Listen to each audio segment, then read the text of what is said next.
जय हिंद छात्रों, आज हम लोग पढ़ने वाले हैं वैद्युत चुंबकीय प्रेरण और फेराडे से संबंधित इसके जो दोनों नियम हैं वो उनको क्लियर करेंगे आज हम लोग।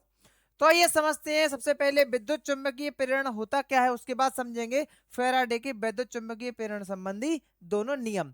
ठीक है, तो देखिए यहाँ पे देखिएगा, इसमें क्या लिखा है कि जब किसी कुंडली तथा चुंबक के बीच आपेक्षिक गति होती है, इसका मतलब समझ लीजिए कि जैसे कि मान लो कोई एक कुंडली है, सबसे पहले जैसे कि अगर मान लो ये आपकी एक कुंडली हो गई, ध्यान दीजिएगा, जैसे ये क्या है, ये कुंडली है। क्या लिखा है, जब किसी कुंडली तथा चुंबक के बीच, तो क्या लेना है हमें, एक चुंबक लेना है, ये चुंबक हो गया। ठीक है, चुंबक के बीच आपेक्षिक गति होती है तो कुंडली में एक विद्युत वाहक बल उत्पन्न हो जाता है। यदि कुंडली एक बंद परिपथ है, मतलब ये क्या है, अगर मान लो ये बंद परिपथ है तो उसमें एक धारा बहने लगती है जिसे कहते हैं प्रेरित धारा। क्या कहते हैं, प्रेरित धारा बहने लगती है। इस घटना को वैद्युत चुंबकीय प्रेरण कहते हैं या कहलाती है। अब देखिएगा इसमें क्या होगा, आपेक्षिक गति का मतलब क्या है कि जब तक हम चुंबक, किसमें, ये क्या है चुंबक, जब तक हम चुंबक या कुंडली इन दोनों में से किसी एक में अगर हम थोड़ा सा भी परिवर्तन, मतलब इसमें गति अगर कराते हैं तो उसमें क्या हो जाएगा, एक विद्युत वाहक बल उत्पन्न हो जाएगा जिसके कारण एक धारा बहने लगेगी जिसे कहेंगे प्रेरित धारा। देखिएगा अगर मान लो चुंबक और कुंडली अपनी जगह दोनों स्थिर हैं तो उनमें कोई भी विद्युत वाहक बल कार्य नहीं करेगा, ये आपको ध्यान रखना है। ठीक है, मतलब क्या है, मेन क्या है, आपेक्षिक गति, मतलब इन दोनों को एक दूसरे के सामने लाकर थोड़ी बहुत हमको क्या करानी है, गति करानी है। और जब ये गति करने लगेंगे तो उनमें क्या हो जाएगा, कुंडली में एक विद्युत वाहक बल उत्पन्न हो जाएगा। यदि कुंडली एक बंद परिपथ है, अगर मान लो ये एक बंद परिपथ है तो इसमें एक धारा बहने लगेगी जिसे कहेंगे प्रेरित धारा। कौन सी धारा, प्रेरित धारा।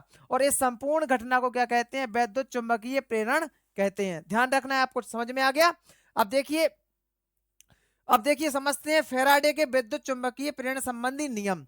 अब इनके नियम बहुत ही सिंपल हैं। कैसे, किसी कुंडली में प्रेरित विद्युत वाहक बल, अब देखिए विद्युत वाहक बल को किससे व्यक्त किया जाता है, विद्युत वाहक बल को करते हैं हम लोग स्मॉल ई से व्यक्त। किससे, स्मॉल ई से। ये क्या है, विद्युत वाहक बल। किसी कुंडली में प्रेरित विद्युत वाहक बल का मान चुंबकीय फ्लक्स में परिवर्तन, किसके, चुंबकीय फ्लक्स में परिवर्तन। देखिए परिवर्तन का चिन्ह क्या होता है, डेल्टा, और चुंबकीय फ्लक्स है तो क्या लगा देंगे, फाई, कि परिवर्तन की ऋणात्मक दर के बराबर होता है। किसकी, ऋणात्मक, ऋणात्मक दर का मतलब क्या होता है, समय। ठीक है, और ऋणात्मक तो माइनस, ये क्या हो गया आपका विद्युत वाहक बल। ठीक है, समझ में आ गया। जो लिखा है हमने वही इसमें सूत्र में लिखा है, अगर आप सूत्र अकेला याद करते हैं तो उसकी भाषा भी बना सकते हैं आप आसानी से। ठीक है, अब देखिएगा ये ऋणात्मक चिन्ह प्रदर्शित क्या करता है, ये बताता है कि जो विद्युत वाहक बल है वह चुंबकीय फ्लक्स के परिवर्तन का हमेशा विरोध करता है। क्या करता है, यह हमेशा किसका विरोध करता है, चुंबकीय फ्लक्स के परिवर्तन का। इसलिए यहां पर किसका उपयोग होता है, माइनस का, आपको ध्यान रखना है हमेशा। ठीक है, अब देखिए यदि कुंडली में एन फेरे हों, कितने हों फेरे, एन। देखिएगा अगर मान लो एन फेरे हों तो क्या होगा, कुछ नहीं करना है आपको, ई बराबर माइनस का यहां पर एन कर दीजिए और डेल्टा फाई बटे डेल्टा टी। ठीक है, ये आपका यहां पर सूत्र हो जाएगा। और डेल्टा का मतलब क्या है, अंतर, मतलब phi two minus phi one. क्या है डेल्टा फाई का, या फिर डेल्टा का मतलब क्या होता है, phi two minus phi one. ठीक है, मतलब क्या है, ये परिवर्तन को व्यक्त करता है, आपको इतना ध्यान रखना है।